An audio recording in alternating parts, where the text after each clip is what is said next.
আন্তর্জাতিক ইভেন্ট থেকে আবারও স্বর্ণ জিততে চান দেশসেরা অ্যাথলেট ইমরানুর রহমান। কুল বিএসপিএ স্পোর্টস অ্যাওয়ার্ডে বর্ষসেরা ক্রীড়াবিদ নির্বাচিত হয়েছেন তিনি।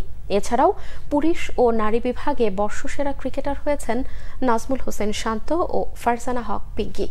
ফুটবলে সেরা হয়েছেন রাকিব হোসেন। মানিক মাহমুদের রিপোর্ট। পুরস্কার, কাজের স্বীকৃতি, এগিয়ে যাওয়ার অনুপ্রেরণা। Cricket, football, hockey, shooting, archery সহ বাংলাদেশের প্রায় সব খেলারই সফল ক্রীড়াবিদদের সম্মানিত করে আসছে বাংলাদেশ ক্রীড়া হকি সমিতি। প্রতি বছরের মতো 2023-এর কুল বিএসপি স্পোর্টস অ্যাওয়ার্ড দেওয়া হয় ক্রীড়াবিদ, কোচ, সংগঠকদের।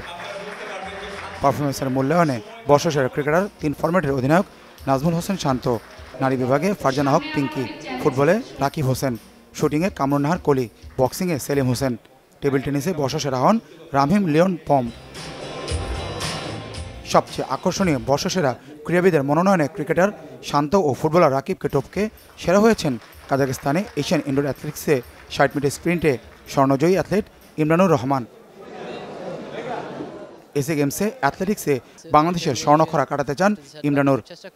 এবার আমার গেম রাইজ করতাম আর বালা করতাম ফিউচারে দিই। এই বছরে আছে মেজর চ্যাম্পিয়নশিপ 3টা আছে, অলিম্পিক আছে, সাউথ চ্যাম্পিয়নশিপ আছে, Asian indoor game martial art আছে। আর যদি বালা করতে পারছি দেশে লাগিতে খুব শুক্র হইব। ফুল প্রিপারেশন নিমু ইটস এ গেম থেকে ইনশাল্লাহ যদি বালা এই ফর্ম দেখাইতে পারিতে গোল্ড পসিবিলিটি আছে। পপুলার চয়েস অ্যাওয়ার্ড দর্শক ভোটে শান্ত, ইমরান, পিঙ্কিকে পেছনে ফেলে পুরস্কার জিতেছেন ফুটবলের ওয়ান্ডার বয় মোরসালিন। উদীয়মান ক্রীড়াবিদও তিনি। ক্লাব ফুটবল ও জাতীয় দলে নির্ভরযোগ্য স্কোরার হয়ে উঠতে চান মোরসালিন। ক্লাবে তো হয়ে খেলতেছি, আমাদের ফেডারেশন কাপ আছে, তারপরে বিপিএল আছে, এই দুইটা তো অবশ্যই আমাদের তো এখন চ্যাম্পিয়ন হওয়ার টার্গেট।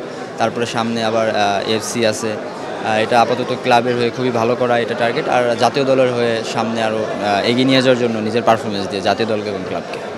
এবারের পুরস্কার মনোনয়নে কোনো আর্চারের নাম না থাকায় হতাশ হয়েছেন দেশের আর্চার রোমান সানা ও দিয়া সিদ্দিকী। আসন্ন অলিম্পিক গেমসে খেলার যোগ্যতা অর্জনের আশা করছেন দিয়া। তবে আর্চারি ফেডারেশনের আর্থিক সীমাবদ্ধতায় অনেক টুর্নামেন্টে অংশ না নিতে পারার আক্ষেপ আছে দিয়ার।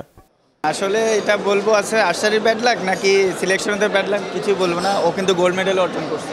এখন জানি না যে গোল্ড মেডেল পাইছে তারপরও কেন আমাদের প্লেয়াররা সিলেক্ট হয়নি, এটা আসলে দুঃখজনক।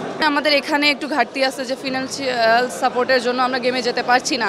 তো এখন যদি আপনারা সবসময় অনেক সময় বলাই যে দিয়ে আপনি কেন ভালো করছেন না, আমি তো গেমে যেতে পারছি না।